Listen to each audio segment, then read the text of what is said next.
Is brought to you by FlowCharger, maker of reliable, high-quality charging stations for your electric vehicle. Hey everybody, Tommy here with such a cool video for you today because I'm about to take a little mini road trip in the shortest range new EV you can buy, my Mini Cooper SE, and in this video I'm going to take you along for the journey. Alright, so here's what's going on. It's the Saturday after Thanksgiving and I'm gonna go visit my girlfriend and her family down in Colorado Springs. Now, I live up here in Boulder, Colorado, so that's a trip to her parents' house of like 104 miles from my current location.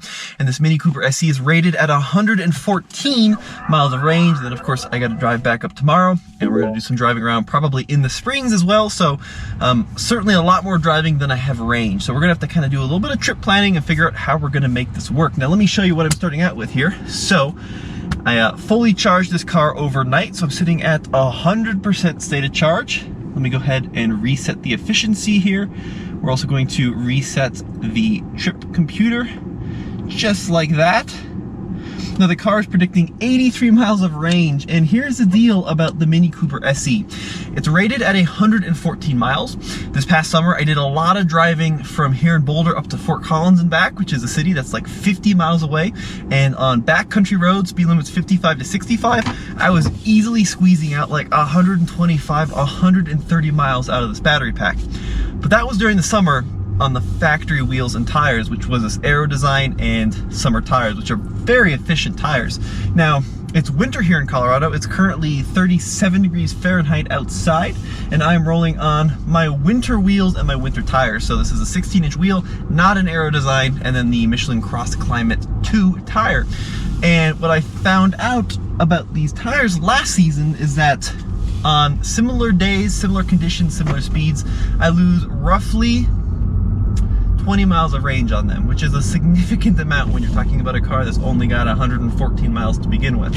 So in the summer on my stock wheels and tires, this trip would be an absolute breeze. Wouldn't even think about it. In the winter, now that I've got these winter wheels and tires on, it's going to be a lot more of a challenge. But of course, in case of snow, you really can't drive the Cooper SE on the summer tires. It's just too dangerous. So we are on the road now, and we're going to take this little road trip.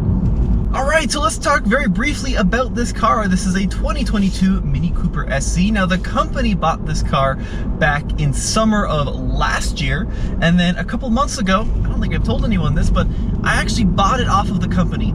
That's how much I like this car. Now, I had to sell a couple of things in order to afford it, but this is my first electric car I've personally owned. On paper, it is very, very, very compromised, right? Just over 100 miles of range, and the MSRP on this car was $37,000. And when you consider you can pick up like a Chevy Bolt for like mid-20s and get over 200 miles of range, certainly the range per dollar ratio just isn't there on this car. But the Mini Cooper SE is far more than its range number. This is still, to this day, my favorite electric car probably ever. And that's coming from someone who's driven every Tesla.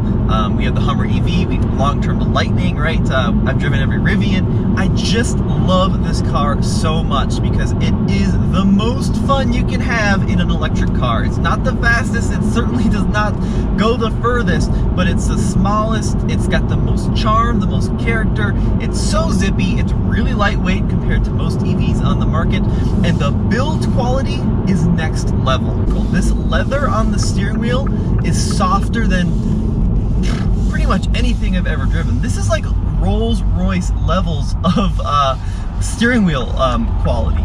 All the materials feel like they're straight out of a high-end BMW. Now, of course, BMW owns the Mini Group, and you know, you think that, well, it's a Mini, it's going to be a little bit more budget, a little bit more cut rate, but no. The assembly on this car, the quality, just the fit and finish is so far ahead of even the vast majority of luxury cars that I've driven. You just feel like you're really owning a quality thing. And I just love that, right? That's the reason I love old 70s and 80s Mercedes and have owned several of them, is because they just, the craftsmanship is there. And that's the same exact impression I get with the Mini Cooper SE.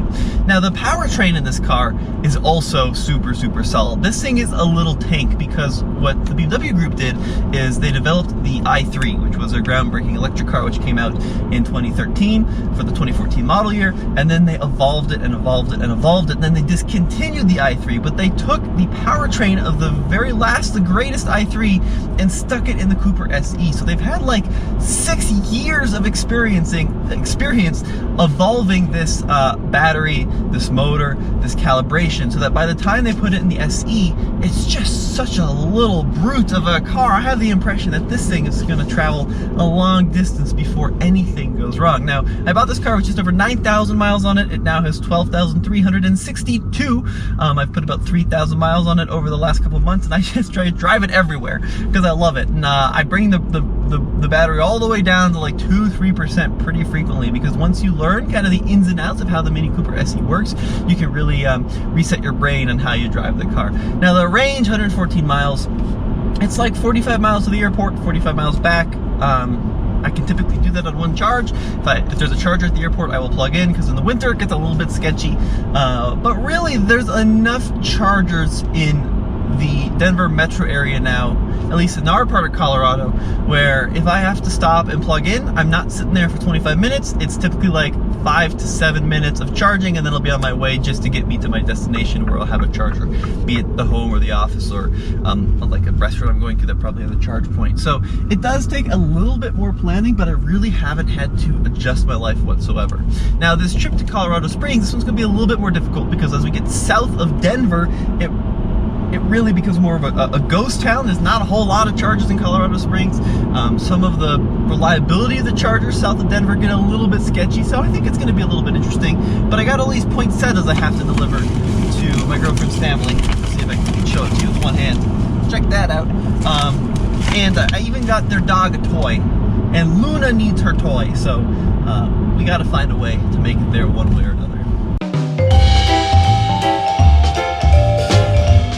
Well, the journey's been going super well. So we've driven from Boulder to Castle Rock. That's a journey of right around 60 miles or so, and we're currently sitting at 49% stated charge. And from my house to the charger is exactly 60 miles. So I'll let you know the exact number when we get there. But the Mini's been handling pretty darn well. Now, speeds have been between like 55 and 65 miles an hour. I am not hypermiling.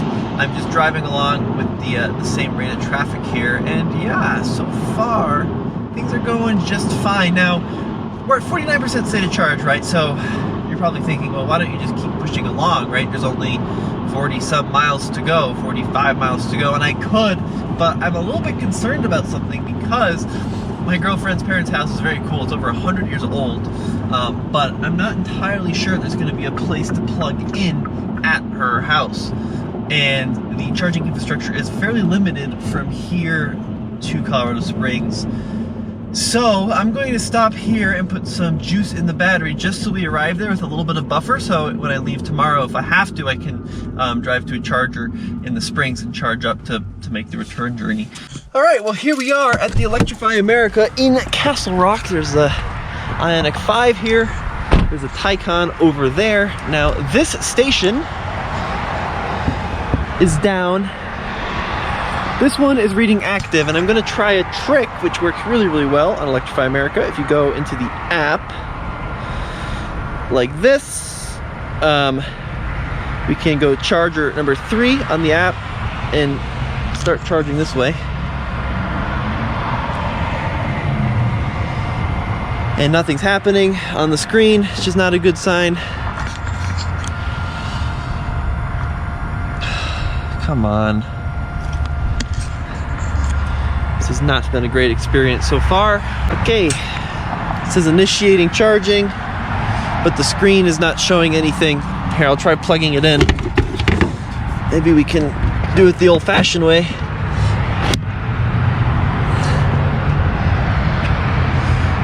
Yeah, it's completely unresponsive.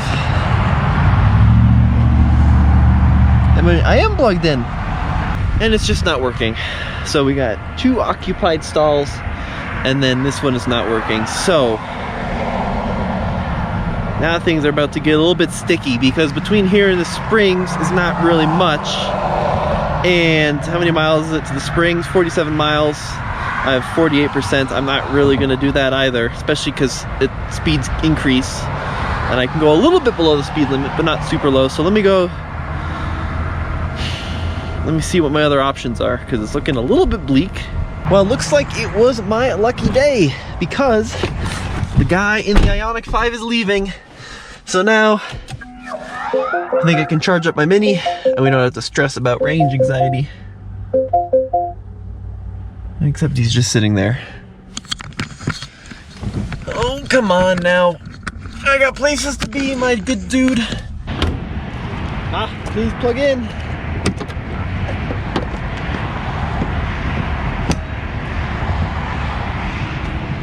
Recharging. 2 kilowatts, 3. Hey, we're going. Thank goodness. All right, well, of course, just my luck. As soon as I plug in, everybody leaves here, so just missed my timing by that much. There's a guy in a Tesla here who just bought it, and he didn't have the charging cable, because Tesla doesn't sell their cars with charging cables, so he came here to charge, and his charger was down, and he just left. Now, there's not a Tesla supercharger in the city. There's one north and one south, but he was like, screw it, he had enough charge. We are juicing up the Mini. It's going, but not very quickly. Now the Mini will charge at a peak rate of 50 kilowatts. We're sitting at 34 right now, 35 at 52%. I've definitely seen much better. It could be temperature related, it could be station related, but I think we're probably gonna go to like 60%, just get that 12% in there or so. So we have a little bit of a buffer. Maybe we'll go a little higher, 65%, and then we'll be on our way. All right, well, we're just about done with our charging session here. So we've been here for 8 minutes, currently pulling 43 kilowatts at 65%. So charging speed picked up. Now we're at 65%. 9 minutes in, spent $1.55 before taxes and fees. So I think this will probably be enough to give us that nice little buffer for when we get to the spring. So I think we'll stop charging here and hit the road. Yeah, I think that'll be fine. Still, at least our charging speed picked up. That tells me the battery was probably a little bit cold in the Mini. Although I did precondition the cabin, which was awesome. I had the car plugged in. I'm at home and I got it nice and toasty on the apps when I came in. I was not freezing my butt off, and we saved some energy in the battery by using the shore power to heat the cabin. All right, well, we made it to the Springs. We are at 30% state of charge, which is way more than I was expecting. I don't know if it was elevation or if I was just way off with my math, or maybe a little bit of both. But yeah, pretty good. So I added 15% of that charging stop, but I really didn't need it because we would have made the 104 miles with 15% remaining. And the car says we've averaged 3.9 miles per kilowatt hour. Actually more than that, 105.5, and it's probably closer to 106 because these tires are like half an inch taller than the stock ones. So it's a little bit pessimistic on the mileage numbers. But yeah, 106 miles. We are at 30% state of charge, about to pull in to our destination. Very pleased with that. Go work, little Mini. That was a ton of fun. Now I'm only 45 minutes late, 15 minutes of which was a charging stop. 15 minutes was because a little bit of traffic, and then I had to stop at the Apple store and grab my girlfriend.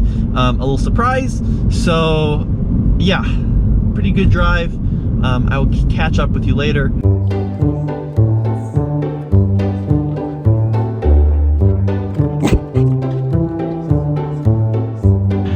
Right, well, it is the next day and it's time to go home, which is going to be a little bit of an adventure. First of all, it's the Sunday after Thanksgiving, so I expect things to be pretty busy out there. And second of all, I have to travel over 100 miles with just 20% state of charge. Let's see what we're sitting at. Now, I did do a little bit of driving around last night, so I'm sitting at 20% state of charge, 16 miles of range. Yeah.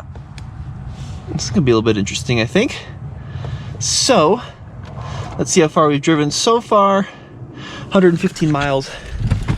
And we got another 100 and some left to go. So I'm going to go try to find a charger and get this car charged up. All right, well, I found the charger here in Colorado Springs. It's right downtown. All right, so I just plugged in here. Let's see if this is actually doing anything. Yeah, it is. Look at that. 15.8 kilowatts. Now this is a charge point. This is a CPE 250 unit. Now I think this is shared, 125 kilowatts shared between my station and this guy in the Mach-E. So we're definitely charging up. Pretty slow though. Now here's the thing, I had this car parked overnight last night and it was really, really cold. And I didn't have a chance or place to plug it in. So I'm expecting to see some rather slow charge times. And then hopefully they'll pick up as the battery warms up. Now, this kind of sucks. See that Mach-E next to me? He's sitting at 90% state of charge, and he's just clogging up the station. There's a guy over here in a Bolt, you know, waiting to charge. And of course, the Mach-E is basically, especially the Mach-E, charges so slowly above 90%. He's just wasting people's time. So that's really frustrating. We gotta have better charging etiquette out there, people, or there's gonna be fights breaking out. Of course, he's not at the charger. He's not at his car at all, I mean. So we're gonna hang out here, still at 16% state of charge. Let's go see what the unit is displaying.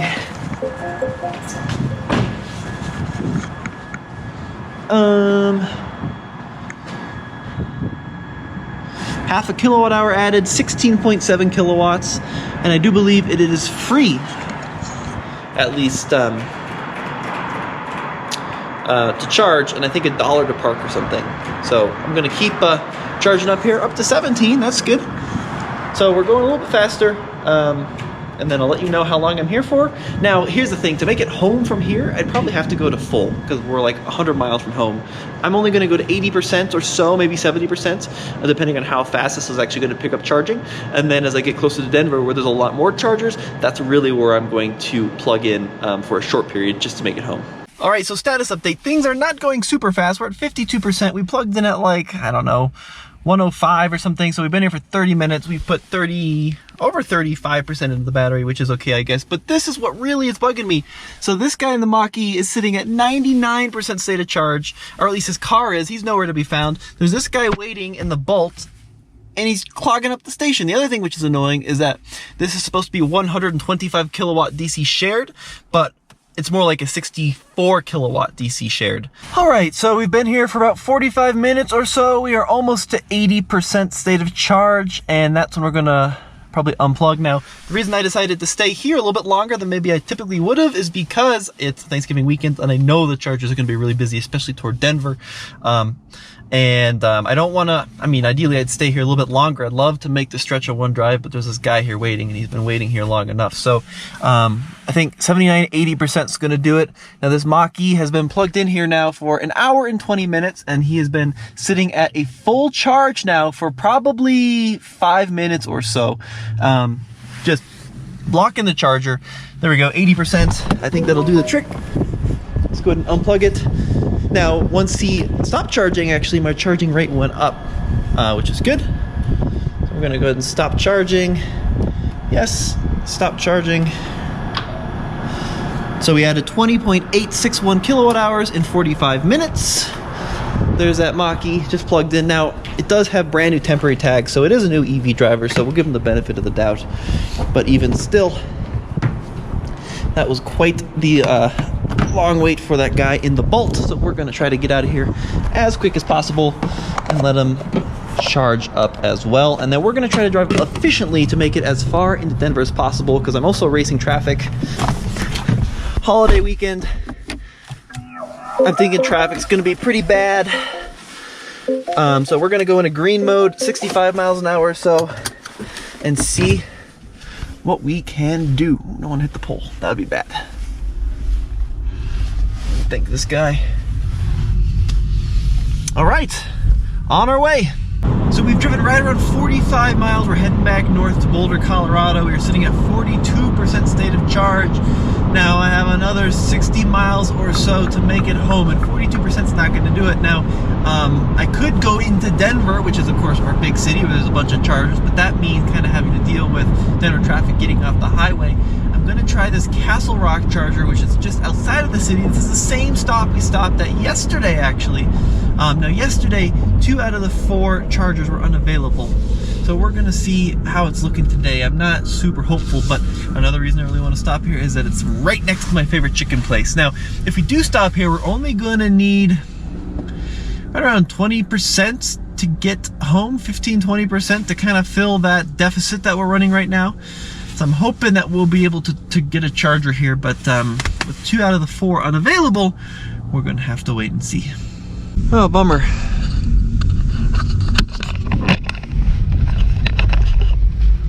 So check this out, all 4 chargers occupied and maybe an ID4 waiting over there. And I say 4, but looks like 2 of them are probably out of order. So, yeah, I bet she's waiting to charge too. So, I guess we just keep going. This is a real challenge, is not only the frequency of charger locations, but the reliability, because essentially half the chargers here are down, which takes a 4 charging station and turns it into a 2 space charging station. And I don't get my favorite chicken in the whole world. There's Canes. I was gonna get Canes if they had chargers available, but clearly they don't, so I guess we're moving onward. Exiting the highway to another Electrify America station. This one not next to my favorite chicken place. This one's actually pretty miserable. I've been to this one a couple of times, and it's not my favorite, but hopefully there will be a charger that's A, not broken, and B, not taken, so we can get some juice in the Mini so I can get home. 32% will take me right around 34 miles at highway speeds, right? Might be able to push that to like 35, 36, but that is not enough. Now, I don't want to be here for long, so I'm hoping that this is going to be a really quick charge, 15%, 10% of the battery, something like that, and we can get home. That's a nice pedestrian across the street there for sure. Okay. Luckily, I am not in a huge crunch for time, so I'm not super stressed about anything. Well, okay, I'm a little stressed about not getting to a charger, but there should be a bunch of options in Denver. The question is availability and reliability, which is something that you don't deal with in an internal combustion vehicle, especially reliability. It's very rare, I find, to find fuel pumps out of order. It's quite frequent that I find charging stations out of order. There we go, 2 kilowatts, so we're definitely charging 32%. Now let's look in the map and see how far we need to go. The cool thing about the Mini Cooper SE with about 114 miles of range is typically every mile on the highway is about 1% of charge. So if you have 15 miles to go, you need 15% state of charge to get you there. So let me look in the map, see how far it is. All right, so according to Google, we've got 45 miles to get to our destination, which means we'll probably need to charge up to roughly 45%. I may go to like 50 just to be a little bit safe, and we're currently pulling 44 kW. Not shabby. This car peaks at 50. I'll take that as a win. Shouldn't be here for long at 44 kW because this car only has a 32.6 kilowatt hour battery. And the great thing is you don't need to find the 350 kilowatt stations to get the most out of the Mini Cooper SE because the battery is so small. A 50 kilowatt station will max the car out, which is kind of nice actually. All right, well, finally a really good charging experience in the Mini Cooper SE. So we've been here for 8 minutes.